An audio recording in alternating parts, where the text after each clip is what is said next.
Bismillahirrahmanirrahim. Assalamualaikum warahmatullahi wabarakatuh. Dan saya Cik Wan. Malam ni saya nak kongsikan dekat semua bagaimana untuk kita memanfaatkan simpanan emas. Yang pertama, simpanan emas ini adalah sebagai forgotten saving. Forgotten saving ini bermakna kita simpan emas, bila kita simpan emas kita lupakan.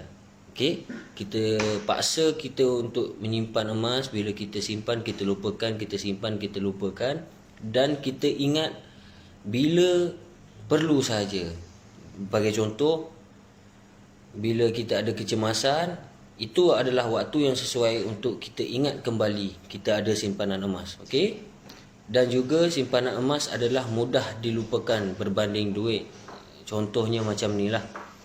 Kalau kita ada duit, selama 5 bulan kita simpan 1,000 sebulan, dalam masa 5 bulan sudah ada 5,000, dan masuk bulan ke-6 otak kita akan mula jadi kreatif kerana nilai angka yang ada di dalam akaun bank itu menghantui kita.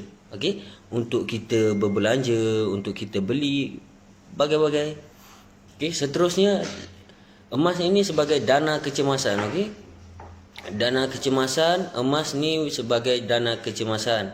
Bila kita memerlukan wang tunai, kita boleh cairkan emas kita ni ke dalam bentuk wang tunai. Sebab selalunya untuk kita simpan dana kecemasan dalam bentuk tunai ni agak sukar. Rujuk kembali apa yang saya cakap di awal tadi. Kerana bila kita simpan duit, kita akan mudah untuk menjadi kreatif untuk berbelanja. Dan seterusnya, kita boleh merawat kebocoran wang. Emas ni dapat merawat kebocoran wang kerana kita mempunyai tempoh untuk bertenang dan untuk berbelanja. Proses untuk kita menunaikan emas tu, untuk tunaikan emas tersebut, dia memakan masa yang agak lama lah. Makan masa. Jadi bila kita ada proses macam tu, dia akan automatik disiplinkan diri kita. Maknanya bila kita ada aset emas, contohnya hari ni kita nak berbelanja dan kita nak jual emas tersebut, memakan masa. Jadi halangan-halangan tersebut mendisiplinkan diri kita. Kerana bila kita dah ada aset emas dalam bentuk fizikal ataupun di dalam akaun GAP lah yang ditawarkan dalam public gold, kita akan rasa sayang untuk kita jual. Seterusnya, emas ni sebagai backup lah. Backup untuk belanja kita daripada hangus. Sebelum berbelanja ni, contohnya sebulan duit belanja kita berlebih-lebih. Contohnya 1,000 peruntukan, tetapi di hujung bulan ada lebih 300. Jadi kita alihkan siap-siap di awal bulan tu, kita masukkan kepada aset emas. Dan yang kelima, jadikan simpanan emas ni sebagai simpanan jangka panjang. Kerana dalam masa setahun atau 2 tahun ataupun 10 tahun, nilai emas semakin naik dan semakin memuncak keuntungannya. Seterusnya kita boleh tengok aset emas ini adalah sebagai pelindung untuk kekayaan kita. Kerana nilai aset emas tidak akan jatuh kepada nilai zero ataupun tidak akan jatuh kepada status tidak bernilai.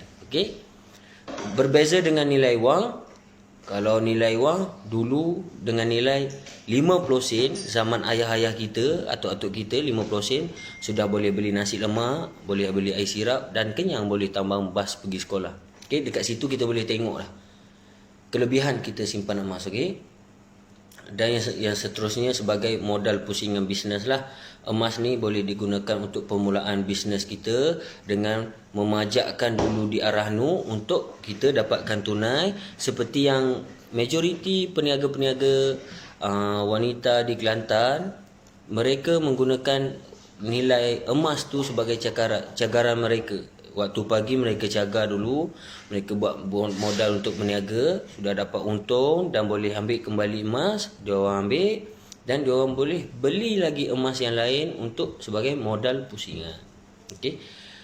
Yang paling menarik adalah yang ke-8 ni. Yang ke-8 ni, bila kita ada emas, kita boleh merahsiakan kekayaan kita. Kerana emas ni adalah aset yang tiada di dalam mana-mana sistem keuangan dunia. Tiada siapa tahu berapa banyak emas yang telah kita simpan selagi kita tidak mengisytiharkan. Katakanlah hari ini saya mengisytiharkan saya ada sebanyak 1 kilogram emas. Jadi baru semua orang tahu. Okay, kalau tuan-tuan di rumah mula menyimpan hari ini bermula dengan nilai RM 100 sahaja. 10 tahun akan datang tidak mustahil. Tuan-tuan sudah celik emas, sudah pandai untuk menyimpan, tidak mustahil dalam masa 10 tahun tuan-tuan boleh ada 1 kilogram emas. Okay? Dan seterusnya emas ni dapat backup daripada kejatuhan mata wang. Maknanya emas ni nilai dia tidak akan terjejas walaupun nilai mata wang telah lumpuh. Kerana emas ni adalah dipandang bernilai bila-bila masa. Kalau kita tengok zaman nenek moyang kita dulu, kenapa mereka simpan emas? Okey, kenapa mereka simpan emas? Dan seterusnya, emas ni adalah sebagai wang untuk kita pergi travel, kita keluar negara. Kerana emas ni boleh dijadikan sebagai wang untuk kita keluar negara kerana dia tidak terikat dengan kadar ukuran mata wang asing. Berbeza, contoh saya pergi ke Amerika. Saya bawa nilai dengan RM10,000 Malaysia. Bila saya tukarkan dekat sana, nilai RM10,000 Malaysia, mungkin saya hanya boleh beli sepasang kasut dan sepasang baju. Tetapi berbeza dengan orang yang membawa emas, dia pergi ke Amerika dengan nilai 50 gram emas ataupun 10 gram emas, duit kecemasan mereka adalah lebih banyak tunai yang diterima kerana harga emas tidak pernah tidak pernah merugikan kerana nilai emas tidak akan turun kepada nilai zero ataupun kosong. Jadi kita tidak perlu takut dalam simpanan emas ni, kita kena yakin kerana tiada penyimpan emas yang jatuh miskin, melainkan dia simpan emas hari ini, esok dia jual. Simpan emas hari ini, esok dia jual. Itu akan bawa kita kepada tidak ada apa-apa. Simpan sikit-sikit, lama-lama makin sikit. Itu kita tak nak. Kita kena simpan sikit-sikit, lama-lama makin banyak. Okey? Jumpa lagi lain masa lain hari. Assalamualaikum warahmatullahi taala wabarakatuh. Saya Encik Wan.